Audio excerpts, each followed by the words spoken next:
Kang Tae-Wook held his screaming baby over the railing of the ship, and 300 people just watched. The ocean was black. The drop was 30 feet. The most dangerous mafia boss in Korea was about to kill his own son just to make him stop crying.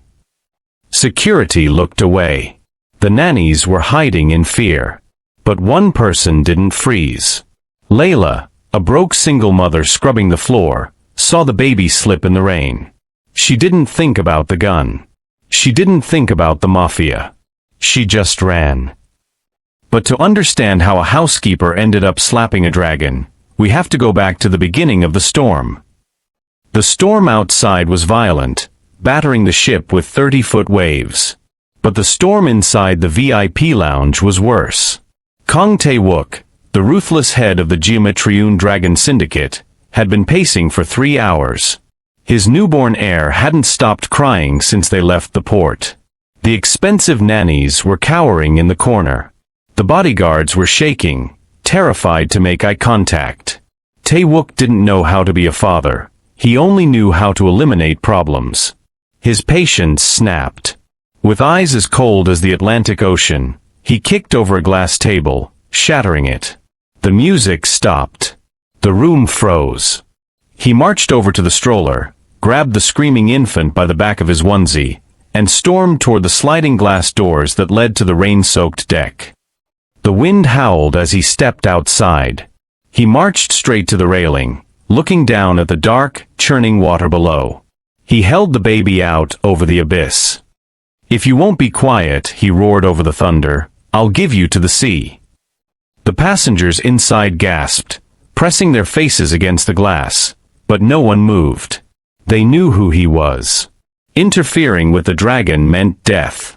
They were paralyzed by the bystander effect. But one woman wasn't looking at the mafia boss with fear. She was looking at the baby with recognition. Layla, a black single mother working as a housekeeper on the ship, was on her knees scrubbing a stain off the carpet near the door. She had a daughter back home. She knew that cry. She knew that a baby doesn't scream like that just to be annoying. They scream like that when they are dying. While the millionaires watched a murder about to happen, Layla dropped her scrub brush. She didn't think about the gun in his holster. She didn't think about her paycheck. She just ran. The gale force winds battering the hull of the Obsidian Star were nothing compared to the tempest brewing inside the VIP lounge. Outside, the Atlantic Ocean was a churning nightmare of black swells and white foam, tossing the massive luxury liner around like a child's bath toy. Inside, the chandelier crystals chimed violently against each other with every lurch of the ship, but even that jagged sound couldn't mask the piercing, relentless shriek that had been tearing through the air for 3 hours straight. It was a sound that scraped against the nerves, a raw, jagged wail that promised no end. It was the sound of a baby who had passed the point of exhaustion and entered a state of frantic distress. Kang Tae-Wook sat on a velvet sofa that cost more than most people earned in a decade, his posture rigid, his knuckles white as he gripped a tumbler of whiskey. He was a man carved from marble and violence, the head of the Geom-eun Syndicate, a name that made politicians in Seoul stutter and rival gang leaders disappear. He was used to silence. He commanded it. When he walked into a room, conversation died. When he spoke, people held their breath. But this noise was the one thing in the world he couldn't intimidate, couldn't bribe, and couldn't kill. His son. His heir. A 6-month-old bundle of noise that Tae-Wook looked at not with love, but with the confused hostility of a man looking at a bomb he didn't know how to defuse. Around the perimeter of the lounge, the staff stood frozen. A waiter trembled so hard the tray of champagne flutes in his hand rattled softly. 2 nannies, women with master's degrees in child development and salaries that rivaled CEOs, stood pale and weeping in the corner, terrified to approach the stroller again after Tae-Wook had dismissed them with a look that promised bloodshed. "Make it stop," Tae-Wook said. His voice was low, a rumble of thunder that vibrated through the floorboards, quieter than the baby's screams but infinitely more terrifying. "Sir, we have tried everything," his head of security, a scarred man named Min-ho, whispered, stepping forward cautiously. "The formula, the rocking, the white noise machine. He refuses to settle. Perhaps the motion of the ship. I don't care about the motion of the ship, Tae-Wook snapped, slamming his glass down on the table. The heavy crystal didn't break, but the sound made 3 people flinch. I pay you to solve problems. This is a problem. Fix it. In the back of the room, invisible to the titans of industry and criminals gathered there, Layla dipped her scrub brush into a bucket of soapy water. She was on her hands and knees, scrubbing a red wine stain out of the cream carpet, praying that if she just kept her head down, the floor wouldn't tilt enough to make her slide. She was a housekeeper, one of the hundreds of faceless workers keeping the floating palace running. She was black, foreign, and poor, a ghost in this world of gold and violence. But her ears were ringing. Every scream from the stroller hit her chest like a physical blow. She scrubbed harder, the bristles scratching against the fibers, trying to drown it out. She knew that cry. It wasn't a bratty cry. It wasn't a hungry cry. She thought of her own daughter back in Detroit, staying with her grandmother while Layla worked this 6-month contract. She remembered the nights her daughter had screamed like that, high-pitched, breathless, frantic. Layla glanced up through her lashes. She saw the way the father, the terrifying man in the bespoke suit, looked at the child. There was no warmth in his eyes. Only a cold, calculating detachment. He looked at the baby the way a man looks at a broken watch. And that terrified her more than the storm outside. The snap happened quietly. It wasn't an explosion, but a sudden terrifying fracture in the atmosphere. The baby, whose face was turning a mottled purple from the exertion of screaming, let out a particularly high, piercing shriek that cracked on the way out. Tae-Wook stood up. The movement was fluid and predatory. He didn't look at his security chief. He didn't look at the nannies. He walked over to the stroller. The baby was thrashing, his tiny fists bunching the silk blanket, his eyes squeezed shut in misery. To Tae-Wook, this wasn't suffering, it was defiance. It was a weakness. And in his world, weakness was a cancer that had to be cut out before it spread. "You are embarrassing me," Tae-Wook said to the infant, speaking to him as if he were a subordinate who had failed a mission. "You are Kang. We do not weep like animals." The baby screamed louder, gasping for air. Tae-Wook's jaw tightened. A vein pulsed visibly in his temple. He reached down. His hands, large and scarred from years of street fighting and martial arts, grabbed the infant. He didn't cradle his head. He didn't soothe. He grabbed the back of the baby's sleepsuit, bunching the fabric in his fist like he was picking up a stray cat or a bag of trash. "Sir." Minho stepped forward, his hand instinctively twitching toward the empty air where he would usually block a threat. "Sir, please give him to me. I will take him to the lower decks. You won't hear him." "No," Tae-Wook said. He lifted the baby into the air. The child dangled, limbs flailing, heavy head lolling back dangerously. "The lower decks are too close. The noise travels." He turned toward the sliding glass doors that led to the promenade deck. Outside, the rain was coming down in sheets, horizontal and violent. The wind was howling at 60 miles per hour. It was a death zone. "Sir, you cannot go out there." One of the wealthy passengers, an older man with a trembling voice, finally spoke up from his armchair. "The storm surge, it's unsafe." Tae-Wook stopped. He turned his head slowly, his eyes dead and hollow. "Unsafe," he repeated. "I am the most dangerous thing on this ocean." He kicked the latch of the heavy glass doors. The wind caught them immediately, ripping them open with a force that sucked the air out of the room. Rain sprayed in, soaking the expensive carpet instantly. The roar of the ocean drowned out the music, drowned out the gasps of the passengers, but it couldn't drown out the baby. Tae-Wook stepped out into the hurricane. The world outside was a chaotic wash of gray and black. The ship pitched violently to the left, and Layla watched from her spot on the floor as the mafia boss didn't even stumble. He moved with the unnatural balance of a man who refused to let gravity dictate his actions. He marched straight to the railing. The deck was slick with seawater. The wind whipped Tae-Wook's suit jacket, tearing at his clothes, but he stood like a statue against the railing. Below him, 30 feet down, the Atlantic Ocean was a hungry, churning maw of darkness. The waves crested white and slammed against the side of the ship, spraying mist high into the air. Layla stopped scrubbing. She sat back on her heels, her heart hammering against her ribs like a trapped bird. He wouldn't, she thought. Nobody would. Tae-Wook extended his arm. He held the baby out. Over the railing.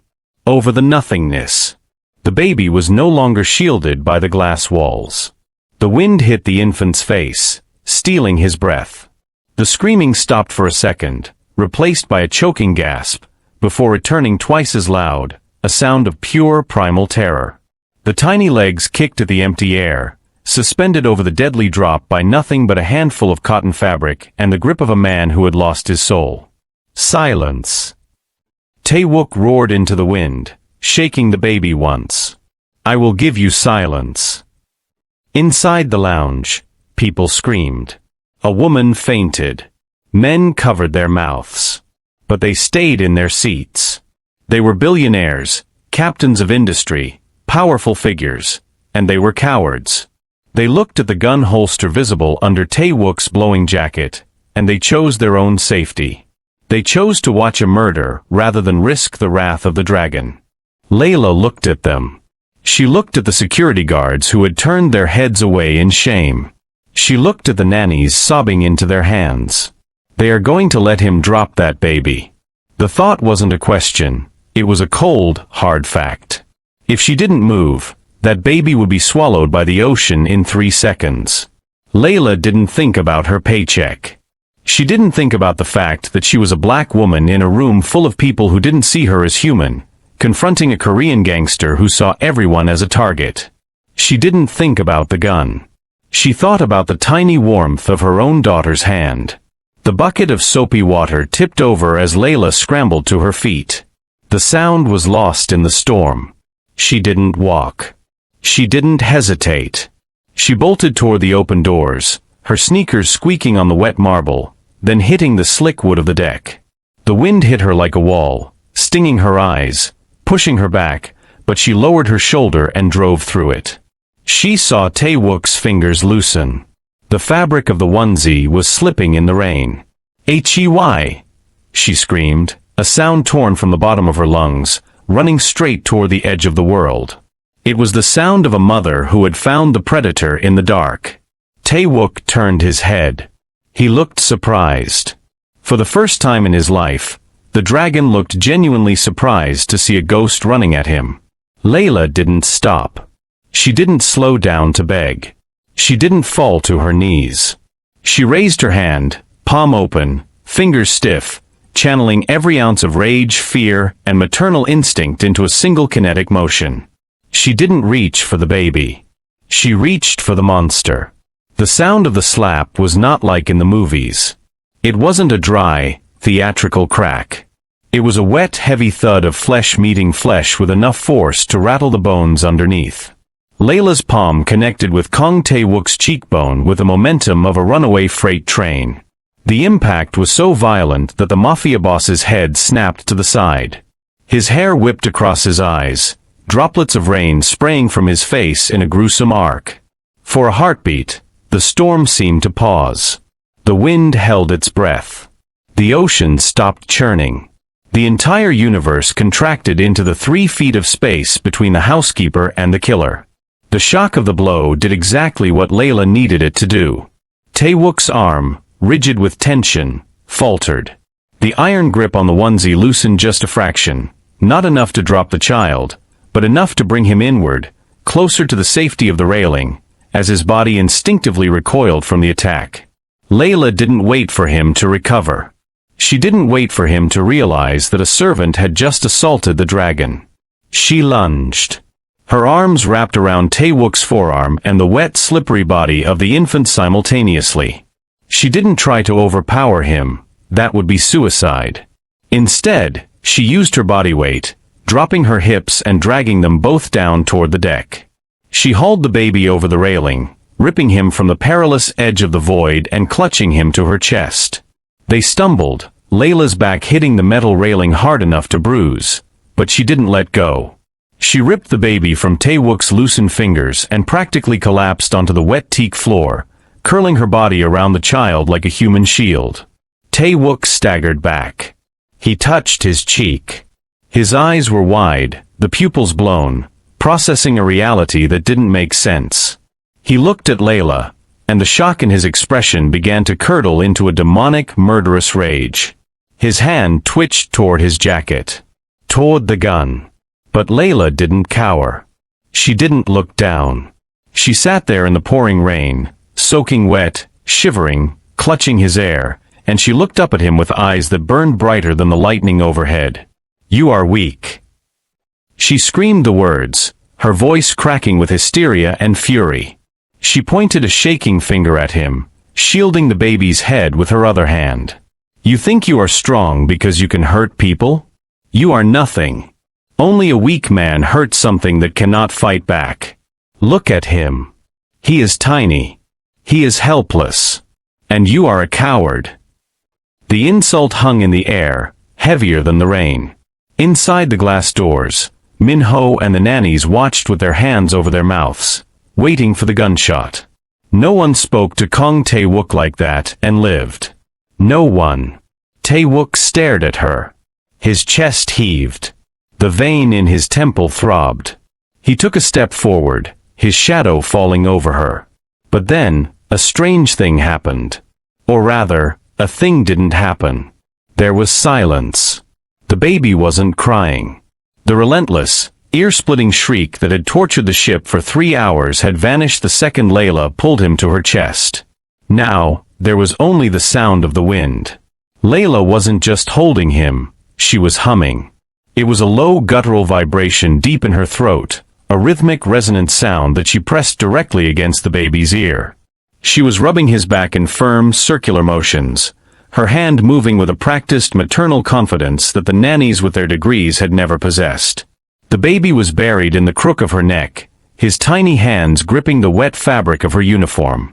He was shivering, gasping for air in small, hitching breaths, but the screaming was gone. He was safe. He felt the heartbeat against his cheek, the warmth of another human who wasn't afraid, and he had surrendered to it. Tae-Wook froze mid-step. His hand hovered over his holster. He looked at the baby. He looked at the woman who had just slapped him. The rage in his eyes flickered, disrupted by confusion. "He stopped," Tae-Wook whispered, the words lost to the wind.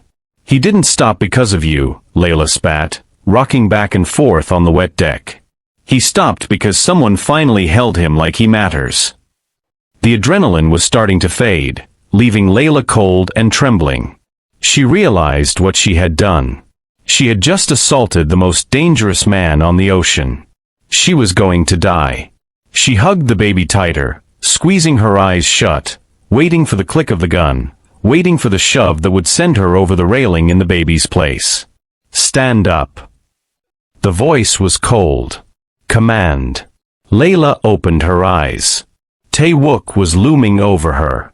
The red mark of her hand was blazing on his pale skin.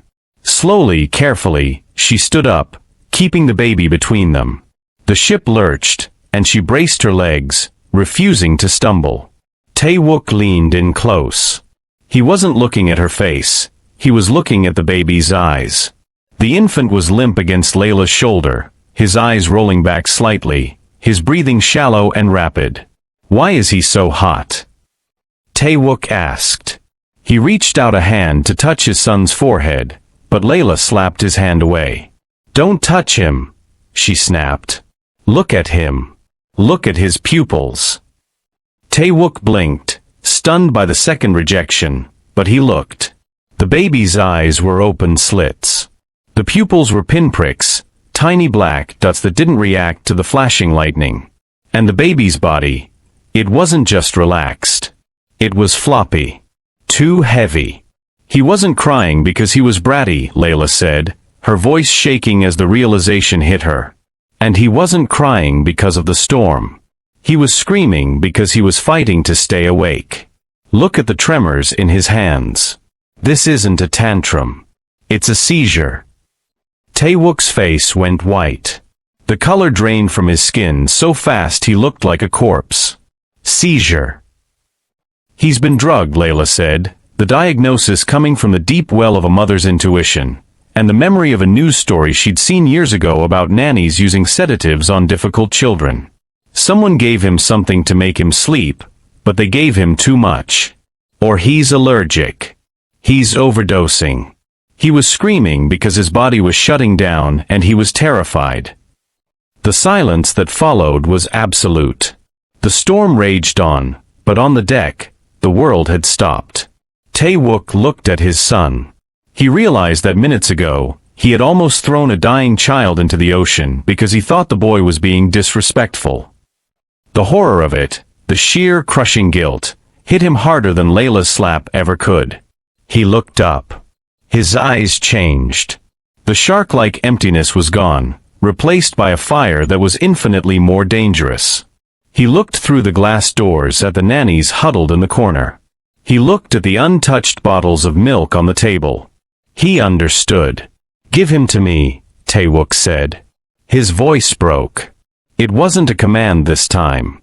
It was a plea. "No," Layla said, stepping back toward the railing.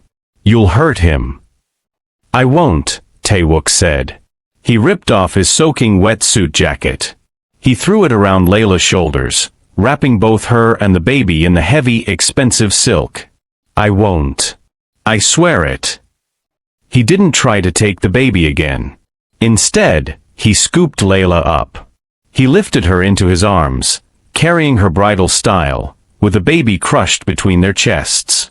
He held her with a strength that was terrifying, shielding her body with his own as he turned and marched back toward the glass doors. Min-ho scrambled to open them. Tae-Wook strode into the lounge, dripping wet, carrying the housekeeper and his heir like they were the only two precious things in the universe. The room went silent. The billionaires stared. The nannies gasped. Tae-Wook walked straight to the center of the room.